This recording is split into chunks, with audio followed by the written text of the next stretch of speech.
బులెటిన్లో మరో బ్రేకింగ్ చూస్తున్నాం. హైదరాబాద్ పరిధిలో కలకలం రేపున డబుల్ మర్డర్ కేసులో కీలక పురోగతి సాధించారు పోలీసులు. మృతులను అంకిత్, బిందుగా పోలీసులు గుర్తించారు. మృతి చెందిన యువకుడు మధ్యప్రదేశ్కు చెందిన అంకిత్ సాకేత్గా గుర్తించారు.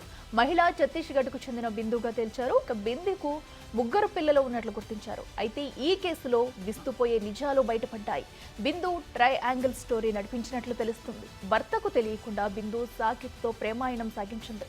దాంతో పాటు సాకేత్కు తెలియకుండా మరో వ్యక్తితో అక్రమ సంబంధం పెట్టుకున్నట్లుగా గుర్తించారు.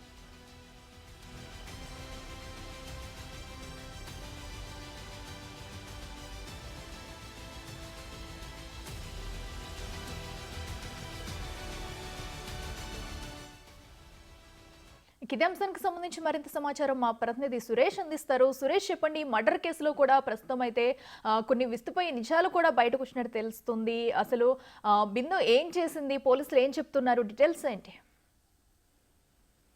నిన్న పుప్పలగూడలో 2 గుర్తు తెలియని మృతదేహాలని నార్సింగ్ పోలీసులు గుర్తించడం జరిగింది. మృతదేహాలు కూడా గుర్తుపట్టని స్థితిలో ఉండడంతో చనిపోయింది ఎవరనేది మిస్టరీగా మారినుండే. అయితే వాళ్ళ వివరాలు కేసు ఇన్వెస్టిగేషన్ లో పోలీసులు తెలుసుకోవడం జరిగింది. బిందు వనస్థలిపురంలో నివాసం ఉంటుంది. తనకి 3 పిల్లలు ఉన్నట్టుగా గుర్తించడం జరిగింది. బిందు భర్త వనస్థలిపురం పోలీస్ స్టేషన్ లో ఈ నెల 3వ తేదీన మిస్సింగ్ కంప్లైంట్ చేసినట్టు పోలీసులు ఎఫ్ఐఆర్ నమోదు చేయడం జరిగింది. తన భార్య కనిపించట్లేదంటూ ఆయన ఫిర్యాదు చేశారు. అయితే ఏదైతే సాకేత్ కు సంబంధించి కూడా గచ్చిబౌలి పోలీస్ స్టేషన్ లో మిస్సింగ్ కేసు నమోదయ్యింది. ఆయన కనబడట్లేదు అని చెప్పేసి 2 మిస్సింగ్ కేసుల ఆధారంగా మృతి చెందింది సాకేత్, బిందుగా గుర్తించడం జరిగింది. వీరు పుప్పలగూడలో 3 రోజుల క్రితమే హత్య చేసి ఉండుంటారు. వీరిని ఎవరు అని చెప్పేసి కూడా పోలీసులు దర్యాప్తు చేస్తున్నారు. అయితే వివాహేతర సంబంధం పెట్టుకోవడమే ఈ హత్యకు కారణమా, ఇంకా ఏ కారణాలు ఉన్నాయనేది పోలీసుల దర్యాప్తు చేస్తున్నారు. అయితే బిందు వనస్థలిపురంలో ఉంటుంది, సాకేత్ గచ్చిబౌలి నానక్రామ్గూడలో ఉంటాడు. కానీ వీరిద్దరిని హత్య చేయడానికి గల కారణాలు ఏంటి అనే దానిపై పూర్తిగా పోలీసులు దర్యాప్తు చేస్తున్నారు. ఆ పుప్పలగూడలోని సీసీ ఫుటేజ్ ని కూడా, ఆ ఏరియాలో ఉన్నటువంటి సీసీ ఫుటేజ్ ని కూడా పరిశీలిస్తున్నారు. మా ఘటనా స్థలానికి వీరితో పాటు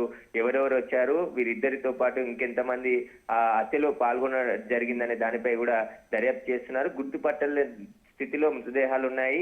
సాకేత్ పై కత్తిపోట్లతో పాటు బండరాయితో కొట్టి చంపడం జరిగింది. అదేవిధంగా బిందును కూడా అత్యంత దారుణంగా హత్య చేయడం జరిగింది. అయితే బిందు సాకేత్ తో వివాహేతర సంబంధం పెట్టుకుందని పోలీసుల దర్యాప్తులో తేలింది.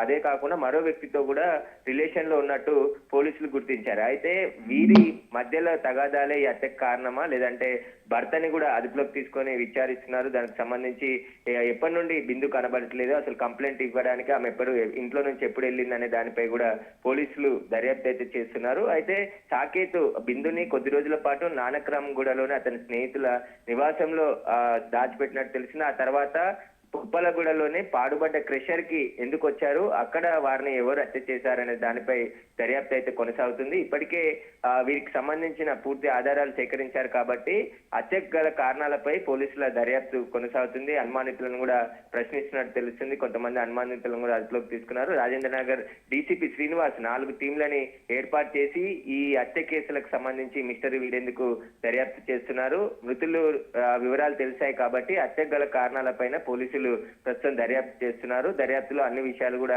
బయటకు వస్తాయని చెప్తున్నారు. Right Suresh, thank you. So